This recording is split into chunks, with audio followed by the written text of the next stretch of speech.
Solapur news 24 मध्ये आपलं स्वागत आहे। आजच्या प्रमुख बातम्यांवर एक नजर टाकूया।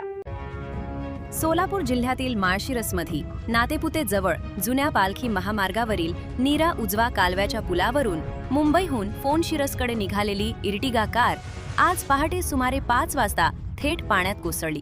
या भीषण अपघातात गाडीतील 3 जण अडकून मृत्युमुखी पडले तर चालक बचावलाय। या अपघातात चालक सुनील मोहन टिळेकर हे अपघातातून बचावले असून मृतांमध्ये प्रीती सुनील टिळेकर गाडी चालकाची पत्नी, हनुमंत जठार सासरे, मंजू हनुमंत जठार सासू यांचा समावेश आहे। तिघे मूळचे सातारा जिल्ह्यातील फलटण तालुक्यातील दूधबावी येथील रहिवासी असून नोकरीनिमित्त मुंबईत स्थायिक झाले होते।